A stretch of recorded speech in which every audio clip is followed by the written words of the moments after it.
All right, greetings from the Dark Continent, Conscious Caracal here, or Adams Van Sale. And before we get into the the political stuff and into the analysis, I first want to share something with you that I just filmed here from Pretoria. Let me just see if I can get it on screen. Let me see here. Share screen. Just give me 1 second. Here we go. All right. I think that is sharing. Yes, it is. Okay. So I was standing outside, just prepping for the stream, just having a little bit of a chill session. And then I saw something very strange in the sky. At first, my brain was a bit struggling to figure out what it was, or even to kind of make sense of it. I thought, like, this is moving like a missile. Then I thought, well, it looks like a plane that's on fire. And then I realized, no, it's actually forming like a little tail, like almost like a meteorite. So I took this footage, and you can see it here. Let's give it a go.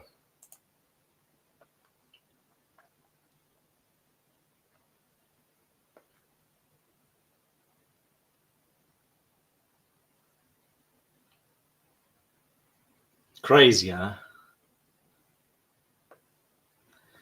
Luckily, I was outside just at the right time to spot this. Let's stop screen. All right. So yeah, that was quite a hectic thing. That's why the stream was 1 minute late, because I had to share this first, because I wanted to share it with people, because I knew a lot of people might have seen it over Pretoria, and they might be looking for footage to show other people that they weren't crazy. So yeah, I don't know exactly what it is. A lot of people saying space debris. Some others saying it might be a satellite that's intentionally being burned up in the atmosphere. I don't know. I'll leave that to the more, the experts in this regard to figure out. But yeah, cool little bit of footage. And let's see if we get any new information on that. So on with the show. I saw a very interesting question here to start off. That Luel asks, what's a caracal? Can I ask? A caracal is a rooikat. So it's a medium-sized cat that you find here in South Africa, and I think all across Africa, and I think also in the Middle East and India. Pretty big, very interesting looking. It has these pointy ears with little tufts of hair at the ends. So yeah, that's what a caracal is. You can Google it and go check it out for yourself. And that's what I chose. But when people ask me, how did you choose your username? I always tell them, if I had a big plan, like a master plan, that I'm creating this channel and I want to grow an audience and I want to create a brand around my username, I would have chosen something easier to spell. So yeah, that's the story behind it. Welcome everyone. I see people are slowly trickling in. LM says, caracals are the cutest cat in the world. Well, they might be cute when they're little, but when they're big, they're quite dangerous. I don't recommend having them as pets. They can rip your arm off. They kill sheep. Anyway, so what I wanted to talk about tonight is a bit more current events that's happening all across the world. And a big story I know that a lot of people have covered, a lot of channels that you might be subscribed to, is Afghanistan. I'm not going to be specifically doing a dive into that country. I'm just going to be looking at the broader themes and phenomena that we're seeing surrounding it. So let's start off with the title of tonight's stream. Empires do not fall overnight. And that's something that a lot of people don't seem to understand. When America was withdrawing from Afghanistan last week, it seemed like a lot of people were interpreting the situation of, this is now the fall of the American empire, it's over, this is like some definitive happening. But if you study history, you'll realize that the fall of an empire is a very long, drawn-out process. It's not something that just happens by the click of a finger. It's something it's a slow rot. It's something that starts off as simple as increases in crime, increases in instability, increases in unrest, decaying of city centers, decaying of infrastructure, democracy or whatever system that empire is using coming under increasing strain and starting to become dysfunctional. These are all symptoms of empires in decline. And what we're seeing now with America is definitely it's showing a lot of those symptoms. You see it with the disunity within the nation. People can't just disagree about things anymore. They see each other as friend and foe. The country is almost split in half. You see them fighting wars that they don't gain anything from, and they end up retreating from quite pathetically. So, and quite disastrously and chaotically, as we saw under Biden's withdrawal from Afghanistan recently. And I think there's a broader theme here that needs to be discussed, and that is that history has always been full of empires, and empires don't last. There's that great line from Catch-22, where the one character says, what are you talking about? America's not going to be destroyed. And then the other character says, you don't think so? Well, Rome was destroyed, Greece was destroyed, Persia was destroyed, Spain was destroyed, all great empires are destroyed.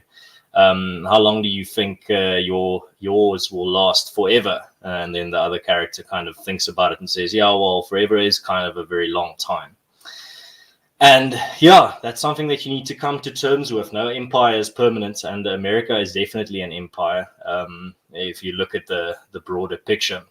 So the thing that I think that stands out from the whole Afghanistan debacle is this project of nation building. Now, I'm going to be chatting to Chris Waldberger somewhere in the future about this very topic, nation building projects and why they fail.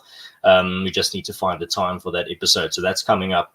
But my own thoughts on the matter is when you look at these types of projects, Afghanistan was absolutely an example of it.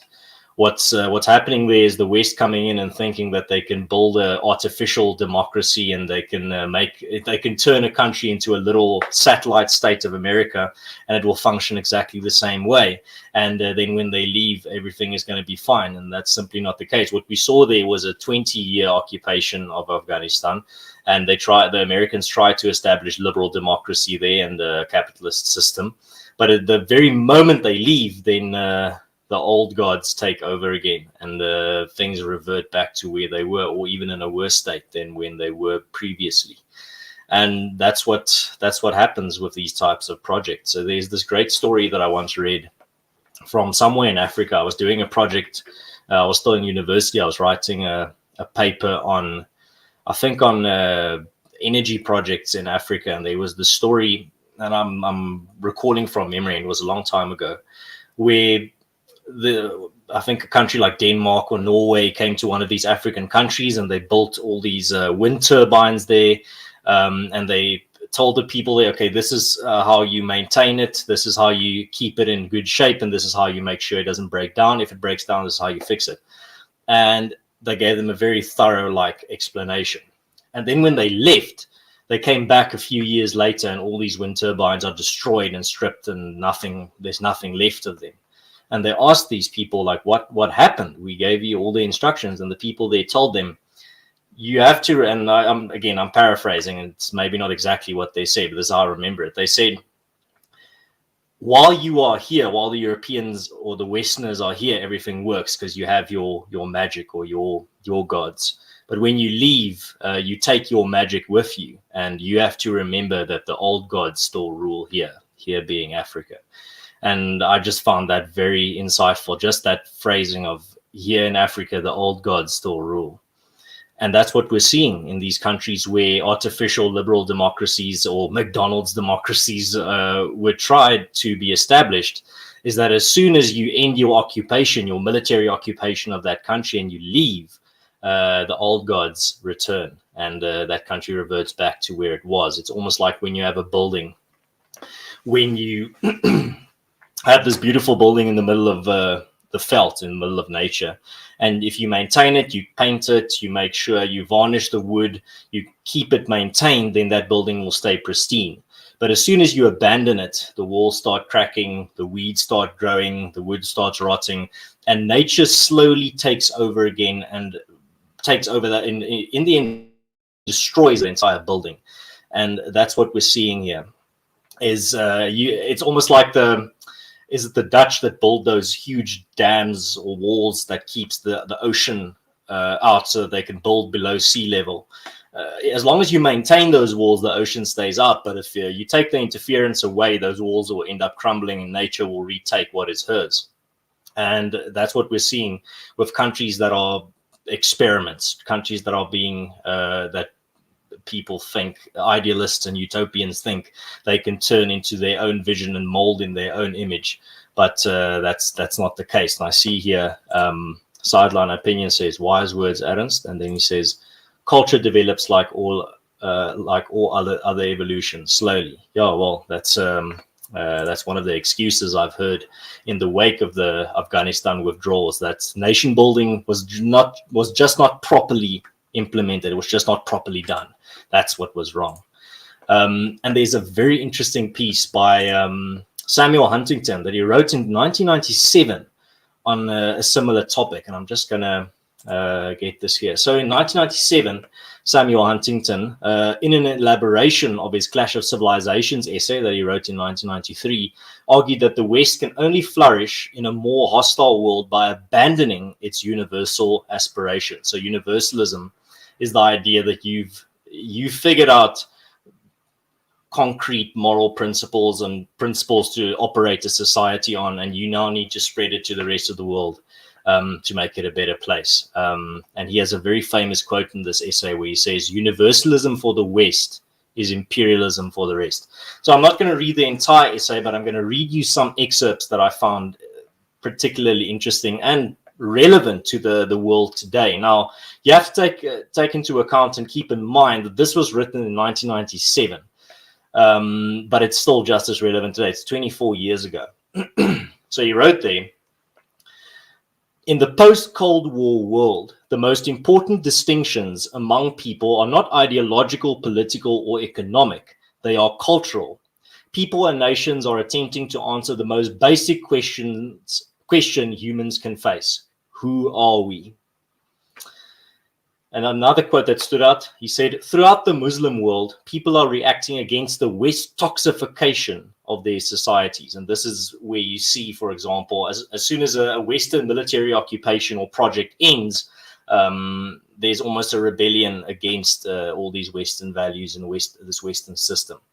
He goes on to say, as Western power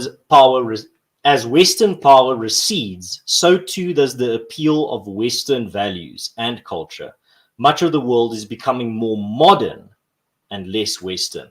And you see this with nations like Japan, where they have this classic motto of we're going to modernize without Westernizing.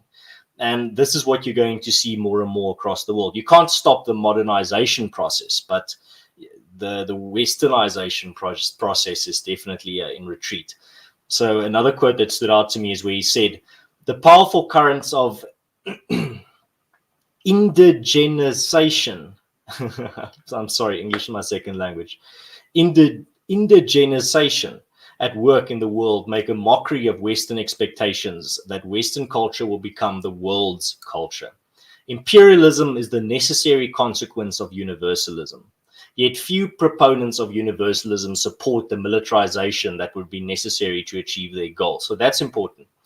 As I said earlier, the only way you can turn the world or mold the world in your own image is through militarized coercion and intervention. As soon as you extract or retreat your troops, the process just reverses. And then the last thing I think is very important. Let me just get there, because I only posted a small bit of that quote, but I want to read it in its entirety. It's the last part of this essay. Here we go. So he says, the main responsibility of Western leaders is to recognize that intervention in the affairs of other civilizations is the single most dangerous source of instability in the world. The West should not attempt to reshape other civilizations in its own image, but preserve and renew the unique qualities of Western civilization. That responsibility falls overwhelmingly on the most powerful Western country, the United States. Neither globalism nor isolationism, neither multilateralism nor unilateralism will best serve US interests. Its interests will be advanced if it instead adopts an Atlanticist policy of close cooperation with Europe, one that will protect the interests and values of the precious and unique civilization they share. So he's talking about Western civilization there. So what's really standing out to me is that specific part where he says that the West should not attempt to reshape other civilizations in its own image, but preserve and renew the unique qualities of Western civilization. So rather than trying to mold the world in our own image, we should rather make sure that everything is all right at home and that our own household is not falling apart. Before I continue, I'm just going to check here in the chat what you guys are saying. If you have any questions, please put them there. I'll be sure to try and get to them. Let's see. Very, very interesting question. So Groenhondkat asks, does that mean a political party like the DA or a cargo cult for the West in Africa? There is a little bit of an element of that, but the DA is a very fascinating case study. What you're seeing here is pretty much a cookie cutter Western European social democratic party. And it's just here in Africa, a continent where there's no other party like it. It's just this freaky anomaly. Now, you could say that's a cargo cult, but it's more of like a little glitch. It's like a historical relic. What you see here is this party that's struggling here in Africa. They're not playing by the rules of Africa, but they are still around. They aren't getting hopeless. They are still trying. But I think the DA, if they want to survive, my advice would be it needs to dawn on them on what continent they are. This is Africa, man. But it is interesting. There's this one clip. I wanted to play it now, but I don't know where I'm going to find it. I'm going to have to go dig it up. There was this one interview that I saw on, I think it was ENCA, where the one pundit said, very interestingly, he said, and he correctly diagnosed what AfriForum stands for. He says, you might look at AfriForum and you see a civil rights organization, but at the end of the day, there is an identity question behind AfriForum. That's true. Identity politics is not inherently bad. If you're fighting for the preservation of Afrikaans, if you are fighting for preserving your cultural heritage, that's identity politics to a large extent. And he said, when you look at parties like the DA, and I can't remember who else he was talking about, you see this classical liberalism and you see this individualism, and you have to start asking the question, does that ideology really have a place in Africa, and will it ever catch on here? I don't think so. I don't think classical liberalism will ever catch on in Africa. I think it's a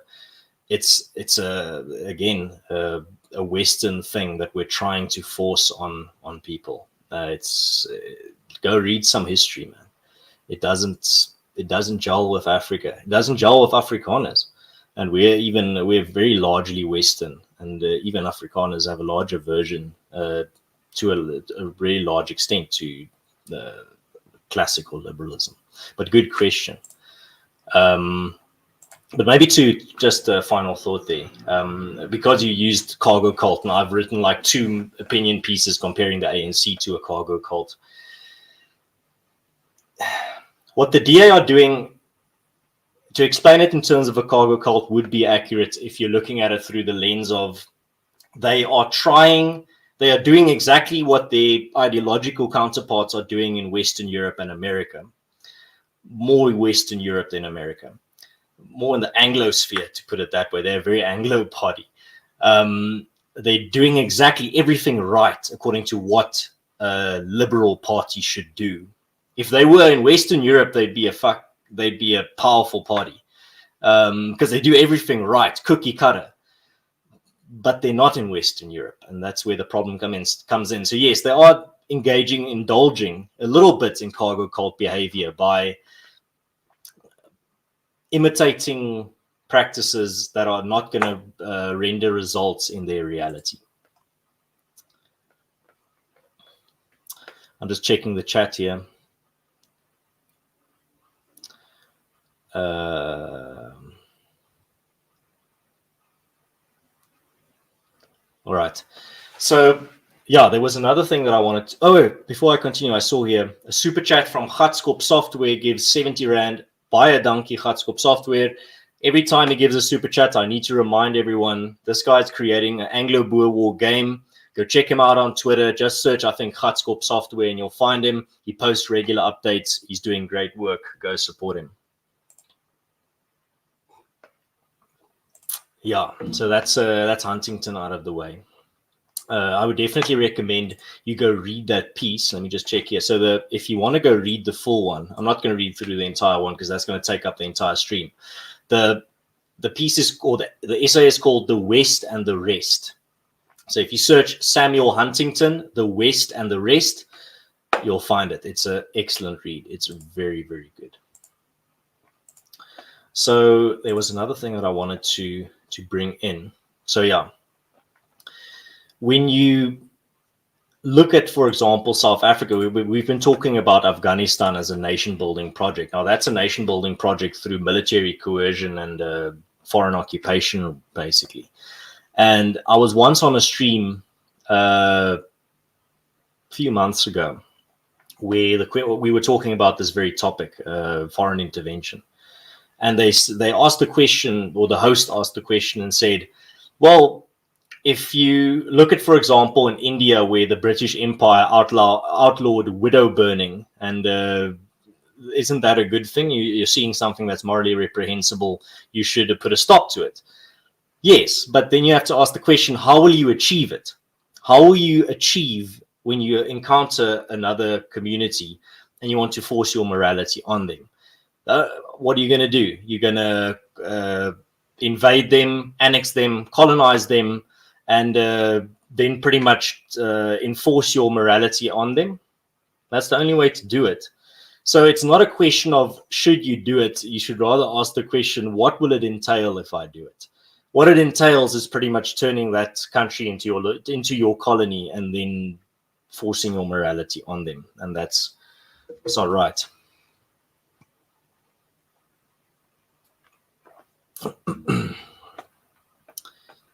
See, Sideline Opinion says the reality of African politics is that it's completely dominated by strong male characters that will not quickly change. Well, will change quickly.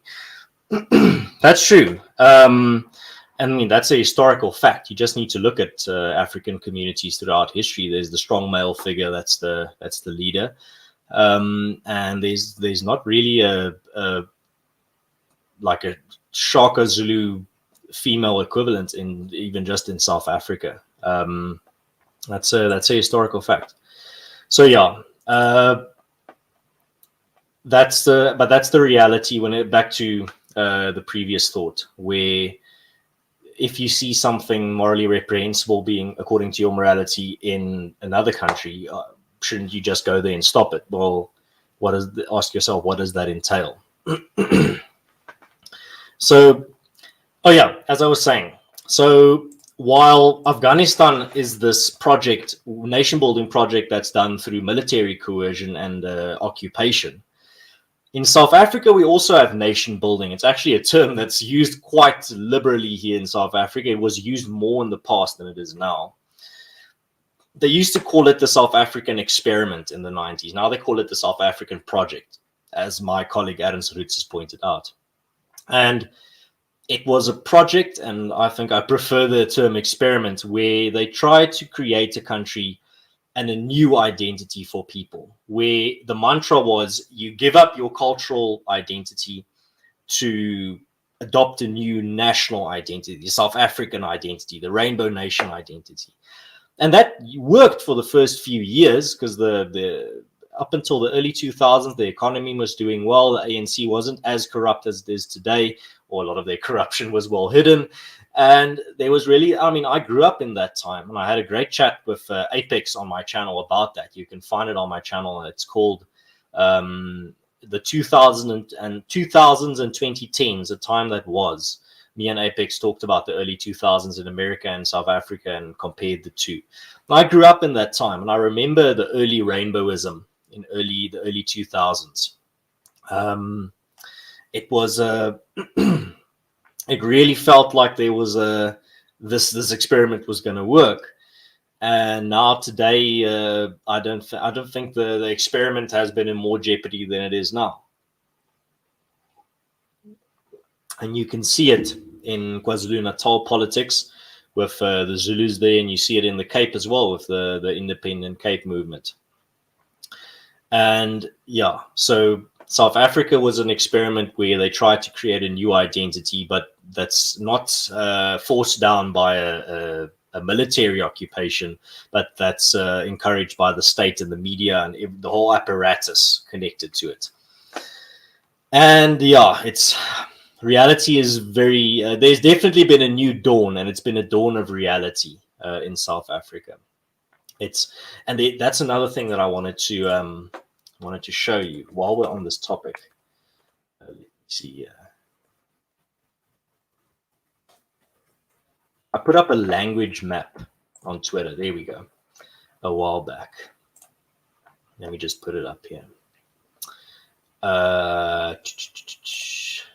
There we go. Now I just need to present it. Sorry, guys. I might be a zoomer, but I'm not a techie.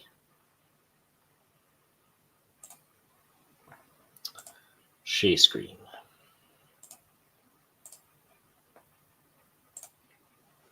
There we go. All right. So I posted this on Twitter, and it's absolutely fascinating. So this is a map of South Africa with all the languages mapped out, like the dominant language within that area. So it doesn't mean like all these dots represent the same type of population density. I'll get to the map now of the population density. So as you see here, you can almost draw a perfect line like diagonally through South Africa, where all the black cultures end, because that's where the desert starts. That where Afrikaans is dominant, the light green. I don't know what you call that color. My girlfriend will be able to tell you what that color is. I'll call it light green, or blue, ocean green, or whatever. You can see there, that's where the desert is. So you can't really live there prosperously. To farm there, you need a borehole technology, something that South Africa didn't have when Europeans arrived. So all the other languages you can see are very distinct in regards to where their concentrations are. So firstly, you have Afrikaans here to the left of the country that's just absolutely dominating. And this is white and Afrikaners, whites and coloreds speaking Afrikaans here in the west of the country. See if you can spot English, the language that Stellenbosch University and all these other universities in South Africa want to force down people's throats, and that the South African project coordinators want to turn the country into. They want to make South Africa Anglophone. See if you can find English. English is like a light yellow. It's not that one up on the top right. See if you can find it.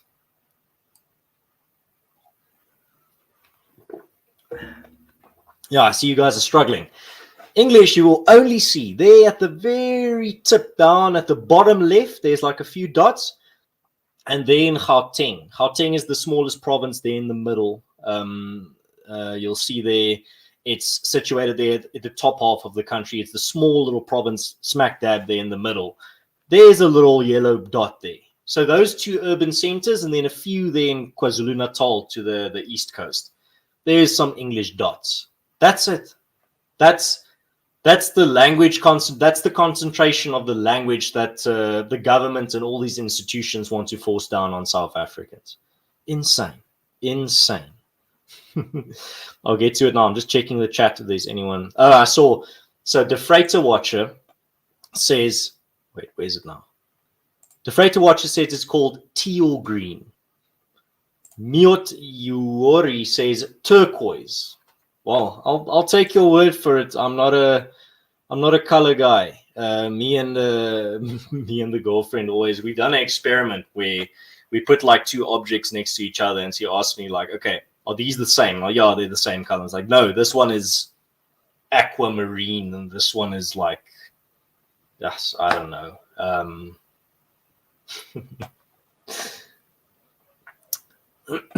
I see a Lazuli says English is only Cape Town. Yeah, well, pretty much. There's some in the Eastern Cape, but they're not even, their concentration isn't even high enough to show up on the map.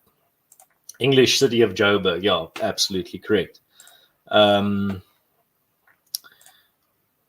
JNS77 asks, in terms of demographics, what's the proportion of Afrikaner to Anglo? Roughly, out of the 4.5 million white South Africans, about 2.7 are Afrikaans. The rest are English or other. Sideline Opinion says English, Southern Suburbs, Cape Town. Absolutely. Rondebosch, Bishop's Court, Constantia. Kat asks, how come you are speaking English? Because if I was, as ek Afrikaans gepraat het, sou net 'n sekere klein proporsie van my gehoor my verstaan het. Ek het 'n Afrikaanse kanaal, as julle geïnteresseerd is daarin, kan julle net gaan na In Alle Erns, daar's 'n skakel in die beskrywing. Julle kan gerus daarna gaan loer. So, why am I only speaking English? Well, this is my English channel. I've got an Afrikaans channel. I also write in Afrikaans. I tweet in Afrikaans. My work environment, luckily, is all Afrikaans, working for AfriForum. This channel is to bring awareness to people on the outside on what's going on in South Africa, and also to get the message as far and wide domestically in South Africa. So I wanted to get back to this map. So next we have another big player. I'm not going to go through all the languages, just the big ones that are of political significance in the bigger picture, like really the heavyweights, they put it that way. So we have isiZulu that we have there on the left side, or the east of the country. It's blue. I don't know why they chose like all these strange versions of the colors. Why can't they just be green, blue, red? Yeah, it's like this. That's not even blue. That's also probably has some strange name that someone's going to give me in the chat. But I'm going to call it blue. So the blue there in KwaZulu-Natal, if the name of the province didn't give you a hint already, that's where the Zulu concentration is. That's where Zululand is. That's where the Inkonyama Trust is. That's where the Zulu King lives. So, if you're interested in the Zulu monarchy, I did a chat with Nzuzo Kati about that. Very interesting. Just a few weeks ago. You can go check that out after this. So the Zulus live there. I think Zulu is the most spoken language in South Africa. Let me just check here. Most spoken languages. I think it's Zulu, Xhosa, and then Afrikaans. Yeah, so Zulu is 31% of the population. Xhosa is 18%. And then Afrikaans, the stats not here, but I think that's the third one. So the Xhosa, or the red down there, east in the Eastern Cape, below the blue, the Xhosa are actually an offshoot from the Zulus, so their languages are very similar, but the two tribes don't get along always that well. You should ask a Zulu or a Xhosa sometime what they think of the other tribe. So they're down there in the Eastern Cape, and the Xhosa were actually encountered by the first European settlers here at the Fish River. So the Fish River is very close to where that border of the red is. Then there is another big player, Sesotho, which is bordering on Lesotho, the white country there in the middle of South Africa that you see that doesn't have a color. That's where the Sotho kingdom is. That's where the Sotho have the Sotho Israel, if you will. And the green there just above that, that's the people that speak Sesotho. So the Sothos actually inhabit that entire region of the Free State. That province there that's mostly green is the Free State that borders on Lesotho there. Then another big player on the scene is Setswana. That's the pink up north. Coincidentally, again, that part is the northwest, that province that's mostly pink, and that borders on Botswana, which is the Tswana Israel. Very interesting country. I actually did my master's thesis on Botswana. Absolutely fascinating, great country, based country as well. So again, makes complete sense where they are. The Zulus concentrated in KwaZulu-Natal, Xhosa bordering the Zulus because they are offshoot and in the Eastern Cape. the Sesotho being spoken around Lesotho, and then the Tswanas on the border of Botswana. There's actually, and my mate Odin Moja will tell you, Tswana nationalist, that the northwest, that pink province, actually belongs to Botswana, and that's a debate we can have.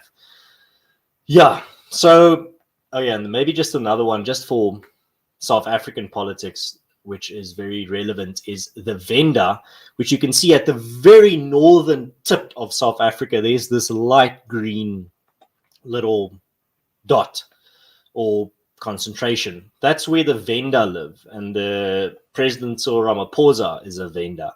So again, that causes a lot of controversy in South Africa, because like I've told many a time when I do interviews on other channels and on this channel, if you look through a racial lens at South Africa, it's not going to make sense. If you look through a cultural and linguistic lens, things make a lot more sense.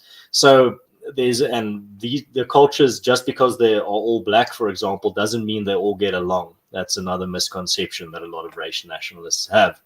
So if you look up there at the north, where the Venda are, that small little tribe there, that's where our president comes from, and that's a bit of a problem when you have different cultural factions vying for power of the South African empire or the nation building project, and your president is someone that's representing that small of a constituency. So, but that's a whole different topic on it for another day. Maybe before we continue, just one thing here, the demographic map. So I just showed you the language map. Now here's the demographic map. So all South Africans, you'll see that. Okay, so firstly, the first square is the population centers. That's all the big towns and cities. I'm currently living in Pretoria. You'll see it there in the middle in that small province right next to Johannesburg. Now, if you look at the all South Africans, just one to the right, you'll see most of the population is concentrated there in Gauteng, where Johannesburg and Pretoria. That's also where all the gold mines were at the beginning. So that's why there's that big concentration there. It's the economic engine and powerhouse of South Africa. So, and I read the other day that 40% of the population in South Africa live in the 8 biggest metros. So there's major urbanization happening in South Africa, and it was described by, I can't remember what institution it was, as irreversible levels of urbanization, where South Africans are just urbanizing at a massive rate. But it makes sense, because the small towns are really falling apart under ANC rule. It's very sad. So they just see all South Africans. Then the next block is Black South Africans. Again, you can see that line where you can almost split South Africa in half, where the desert begins and where the black migration or the Bantu migration from the north stopped, because it's pretty much just desert. You can only farm with a few sheep there. I think, it's not a place where you flourish. You can't really grow anything there in large parts of that province. But that Northern Cape, the largest province in South Africa, also skews a lot of the land statistics. So when you say, well, this amount of land is in white ownership, well, that's just a few white sheep farmers there in the Northern Cape that own massive farms, because you need it if you're farming with sheep, because you only have a little bit of shrubbage that they can eat. And nobody else wants to live there. Nobody wants to own land there. All these people saying about we want all the land and we want to nationalize and expropriate all the land. They don't want that land. That Northern Cape land is really not something you want. But that's why Urania is there as well. Urania is there in that massive province there in that desert province of the Northern Cape, because nobody wants that land, and the Iranians say, well, then we'll take it, we'll go live there in the middle of nowhere as long as we can have our cultural freedom. So again, you can see there down the east coast, that's where the most fertile land is, and so some of the most fertile land is in South Africa, also the best rainfall. So that's where the Xhosa and the Zulu live, the 2 biggest tribes in South Africa. No coincidence. Then the next one, bottom left, colored South Africans. So for international listeners that I need to remind, colored is a ethnic group in South Africa that consists of Malays,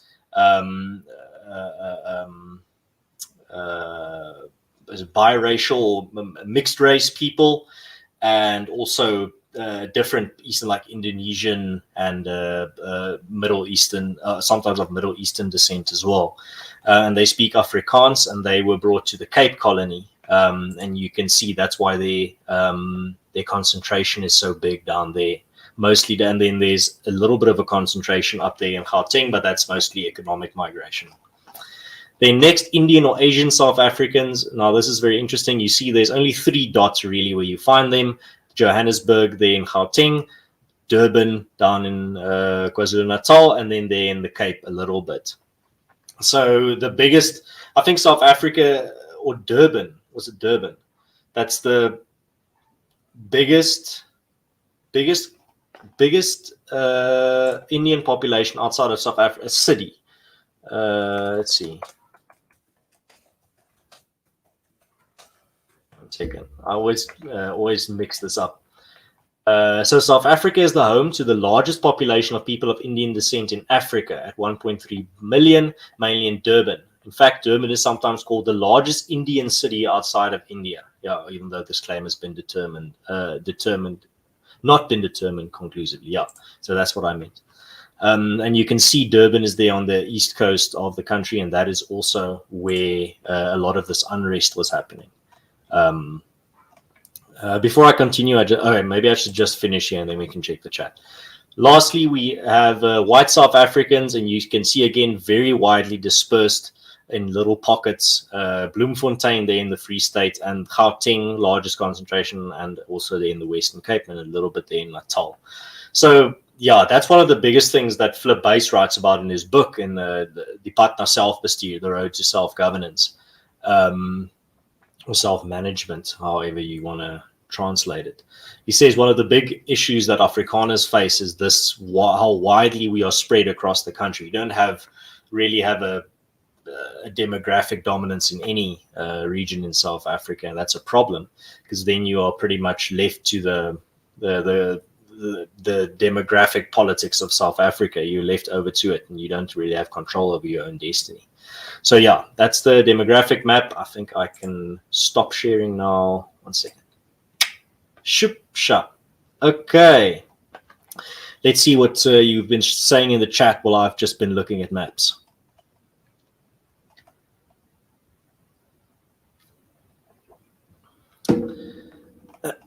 Yo, you guys have been chatting.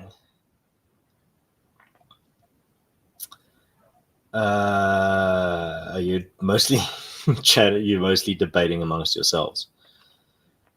Kat says all South African cultures are amazing and will hopefully be preserved. Yes, I love my culture, and because I love my culture, I also understand other people's love for their cultures, and I want to see them thrive and exist into the future. I don't want to see a future where nobody speaks Zulu anymore, or there are no more Tswanas. That's a bleak future. MP van Wyk Loo, the greatest Afrikaner philosopher of all time, wrote that every culture is an instrument in the orchestra of God. And when a culture dies out, so too does that instrument. That instrument is removed from the orchestra and will never play again.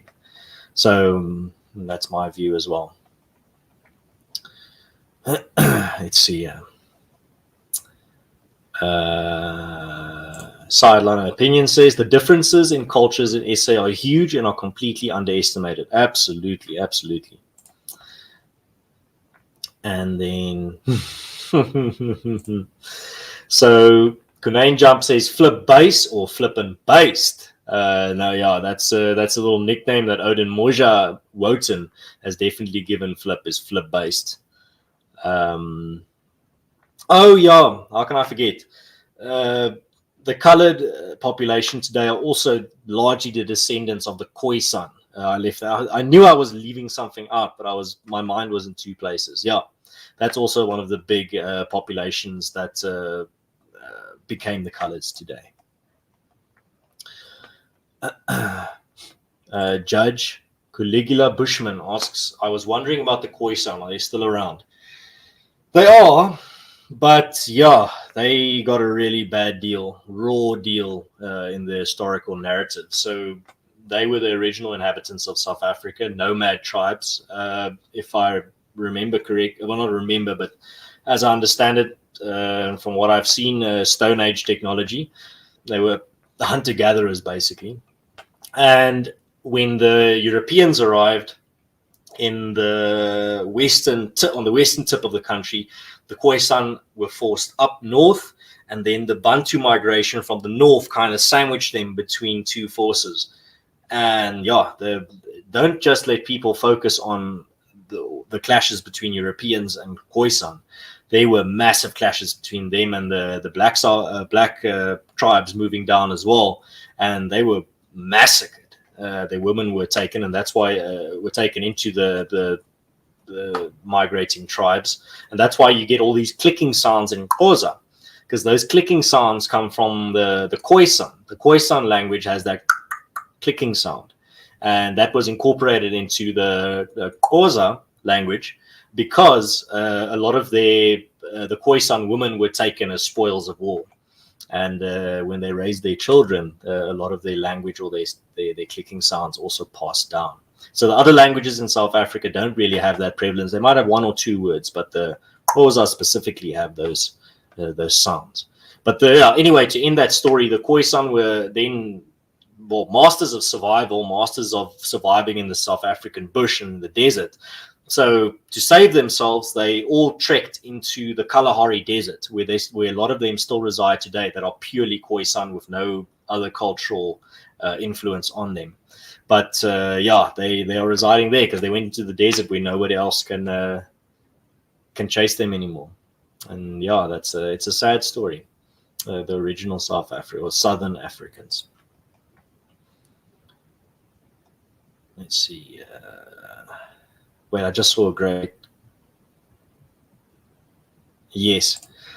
American populist says Afrikaners are a really great example of how to do parallelism right. Absolutely. That's what we're seeing with the Solidariteit movement, where what AfriForum is a part of.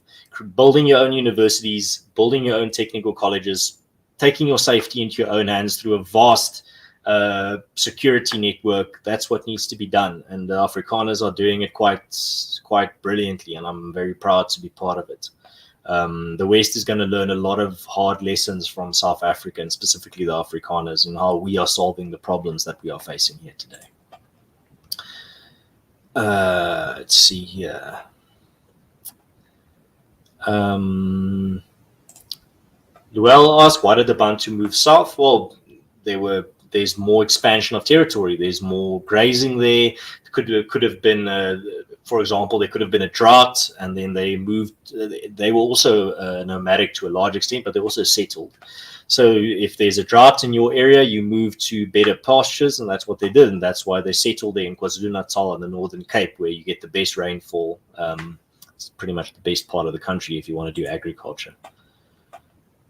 Lisa Parrott says, "Damn, son, learning a lot actually." Well, I'm glad. It's I'm not a professor. I'm not an expert in any of this. I've just done a lot of reading, and I hope that that can teach some of you some interesting stuff. If that helps, great. Who else says drought in the north? Yeah, Africa is pretty much characterized by droughts, so that's a reality. Yes, Sideline Opinion says something very true. He says there's a small pocket of Khoisan in the desert in Botswana as well. Yeah, some of them migrated all the way into Botswana to get away from the Bantu expansion from the north, and also a European expansion from the south or the west. Very, very interesting. Kunane Jump asks, best place to start with MP van Wyk low writings. Well, I would recommend, let me see here.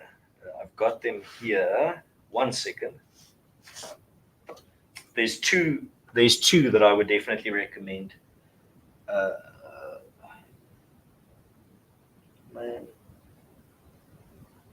Here we go. Okay. So his two masterworks, if you can read Afrikaans. Unfortunately, he didn't write in English, and his works haven't been translated. But if you can read Afrikaans, I would read either of these two. So this one, MP van Wyk Lou, Liberale Nationalisme, Liberal Nationalism.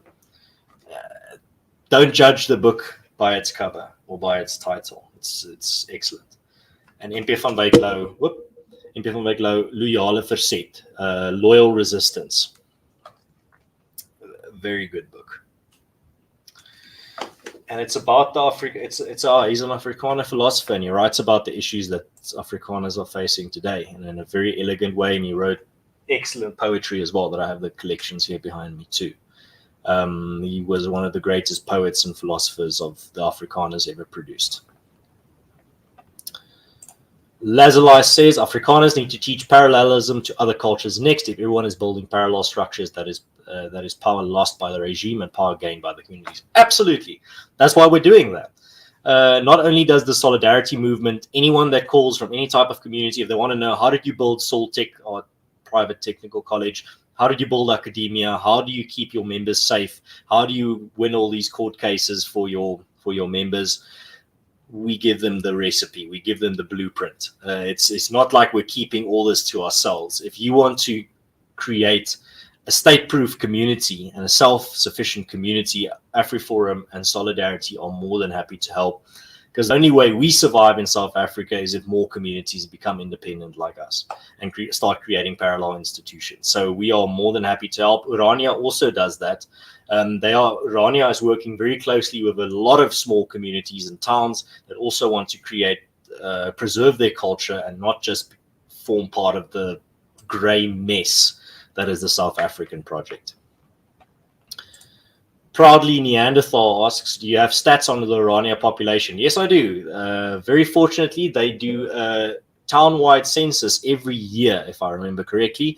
They are currently at 2,000 inhabitants, and they would be growing faster, but they don't have enough, they can't build houses fast enough. So they can only accommodate as many people as they can build houses. So that's the thing that's keeping the population growth almost steady, maybe in a positive sense as well. So you can, the town can catch up infrastructure-wise and service-wise. But yeah, the economy is the Urania economy is growing at a rate of like 10 or 15% per year. The population is growing by 10% per year. It's really an amazing success story.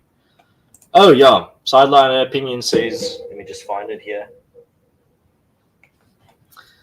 He says Raka by MP van Wyk Louw is also a great read, a masterpiece. Yes, it is. It's MP van Wyk Louw's epic poem. The entire thing is an epic poem.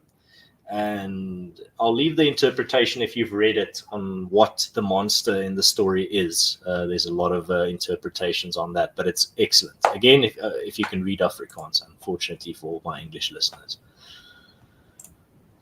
Judge Caligula Bushman says, I found a Dutch translation of Van Wyk Louw and I ordered it right away. Well, you lucky duck. I'm glad to hear it. Let's see. The questions are coming in thick and fast.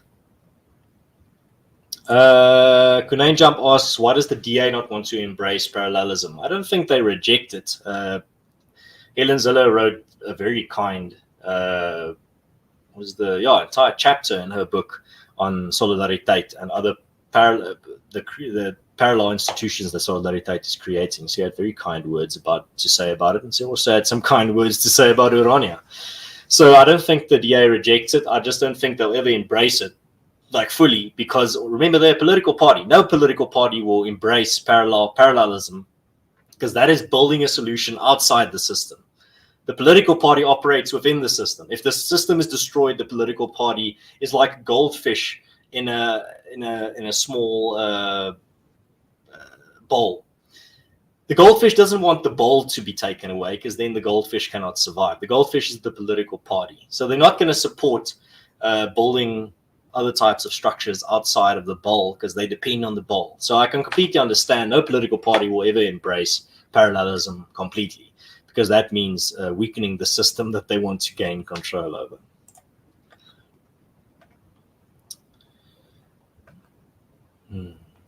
Johan Badenhorst says, die halve kring is 'n goeie plek. Listen to me translating this. Die halve kring is a good place to start with his poetry. I haven't read that one. I've read collections of his poetry, but not that specifically. Kunain Jump asks, do you think Urania's goal of an eventual 40,000 population is realistic? Yes, absolutely. If they're growing at 10% per year, by next year they're going to be 2,200, then 2,440 or 20, and just continuing from there. It's absolutely possible, but it's a slow process. You can't just take 40,000 people and plop them down in one territory. That's not going to work. The infrastructure needs to be there. The housing needs to be there. The services need to be there. That all needs to be put in place. It's a slow process. These, just like empires don't fall overnight, parallel societies and institutions are also not built overnight. So, and that's the beautiful thing about Urania, is that apartheid was a state-enforced separation. Urania has no coercion involved, or you need to stay, or you have to stay here, or people are being relocated, or whatever. It's just, we have this little community here. If you want to be part of it and you are an Afrikaner, then you can come visit us and you can come stay here. Even if you're not an Afrikaner, you can come as a tourist, you can come visit, you can come see what's going on, you can do this for yourself as well. They're not forcing anyone to do it. They're not encroaching on anyone's human rights. It's really the way of the future. And if you say that is like apartheid, then you don't know what apartheid was. Yeah, I can't keep up with the chat. There's so many interesting questions and comments coming in. Luel says, slow is good. Hope they're having 6 kids each. Well, Ernst Roots of AfriForum has 4 kids, and Kali Kriel, the CEO of AfriForum, has 5. So your advice is not falling on deaf ears. Kat says Van Wyk Louw is a master. Absolutely. Of poetry, yeah. And prose. Yeah. Sideline Opinion says, I think satellite Uranias must spring up all over Southern Africa, like little enclaves of excellence. Yes, absolutely. I think that is an excellent future. And it creates a nice pressure release valve as well. The South African experiment can continue this, because the previous dispensation under apartheid was state-enforced separation. The current Rainbow Nation project is state-enforced integration. And you can see that through Anglicization, or trying to make everyone English, trying to tell people that their cultural identity, their religious identity, all that comes second and third to their South African identity. That's number one. Most South Africans don't see it that way. The South African identity doesn't really have a lot of going for it. Hey, it's braai, supporting the Springboks, and knowing some Afrikaans swear words, and saying voetsek. That's it. People will always have their cultural identities at number one, most people in South Africa at least. Let's see here. Judge Caligula Bushman says Luyala Verset. Yes, if you can get your hands on that, that's an excellent read. Very, very highly recommend. Lisa Parrott says, so parallelism only works if it's on the margins of another system. It becomes a system itself, then it starts looking more like apartheid. Not really. Apartheid is when you have the state as a system forcing people into these little bubbles or these little territories. Parallelism is voluntary. The parallelism always has by design voluntarism. You don't have to be part of it. You don't have to go to Saltec. You don't have to go to academia. You don't have to be a member of AfriForum. You don't have to be a contributing member of Solidarity. You don't have to live in Urania. That is what's the cornerstone of parallelism, is I don't like the way the system is going. I'm going to go over there in the middle of the desert.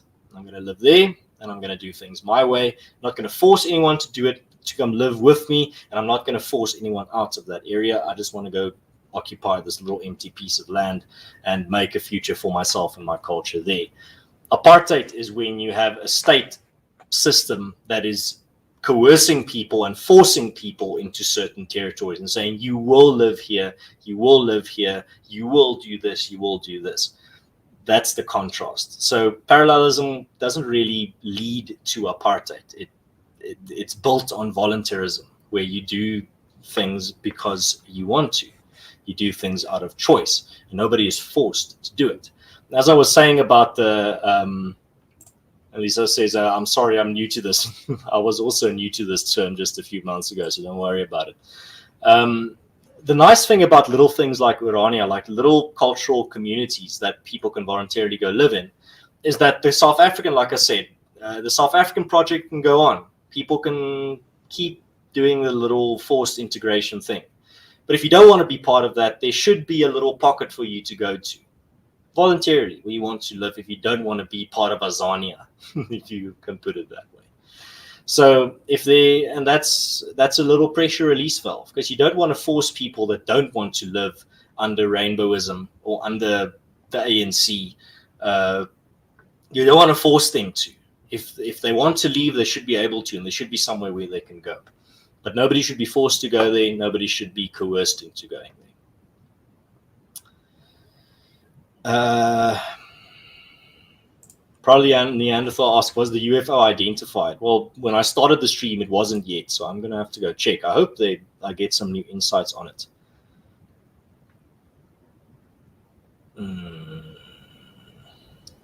Let's see.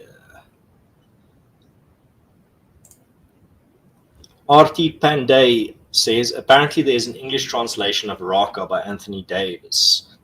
If you can get your hands on it, absolutely. It's an excellent read.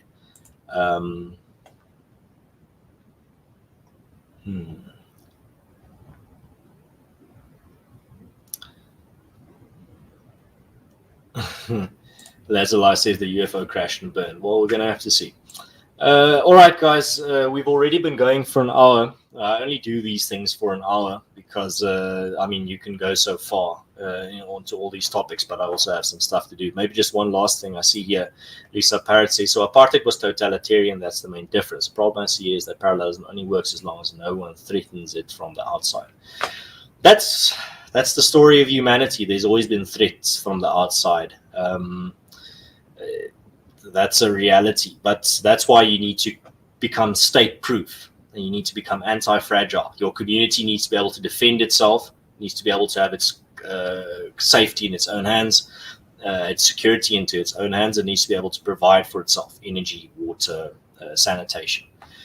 So when you're talking about a force from the outside threatening it, just look at parallelism to a certain extent. Happening when communities during the unrest were threatened from the outside. Communities banded together to defend their neighborhoods. There's a bigger force out there. They're going to be easily outnumbered if that force just storms them.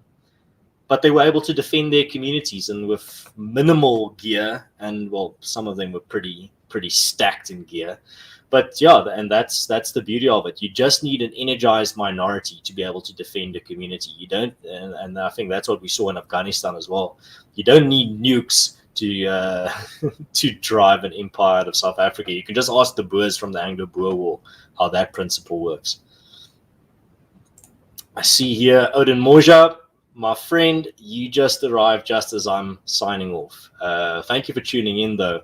Gonna have to have a beer and a chat. I gave Botswana some, and I name dropped you earlier in the stream, so you're gonna have to rewind and go check it out, Mr. Moja.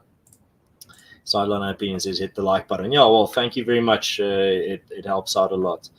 Sideline Opinion says thank you, Adams, for the engaging conversation. Really enjoyed it. Yeah, well, that's why I'm here. That's why I do these discussion streams, so I can chat with you guys.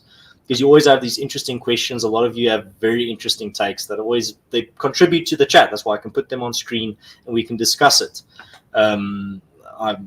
I wouldn't be doing this. Wouldn't be as much fun if there wasn't a live chat. Like if I couldn't interact with you guys live. That's really nice.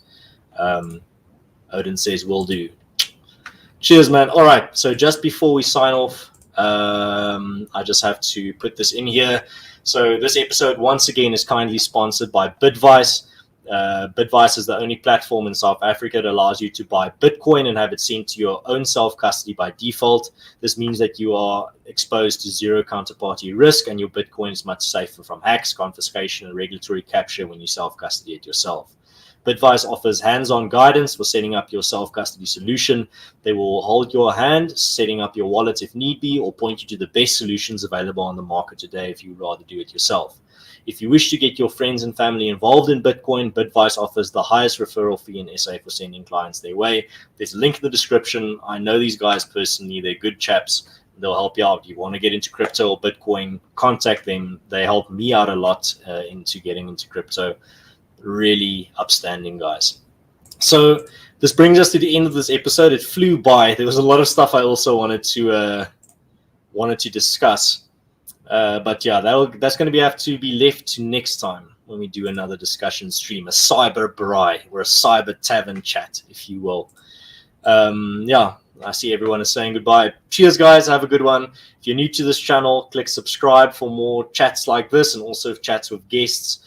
and also leave a like. If you're watching and it's not live anymore, you can still take part in the conversation, and by taking part in the comment section, leave your thoughts. I read all of them. It really is nice getting some feedback from you guys, and it adds to the content, and I really appreciate it. Thank you everyone for tuning in for an hour of my ramblings. I hope you learned something. If you did, I'm really glad that the stream achieved its purpose. I'm just going to give you guys a little bit of some screen time before we leave. Everyone's saying goodbye. Just making sure I get some of you on screen so you're immortalized in the time capsule that is my channel. All right. Guys, have an excellent weekend. Have an excellent week. Hou moed, hou koers, dink vir jouself en dink vooruit. Tot volgende keer. God bless.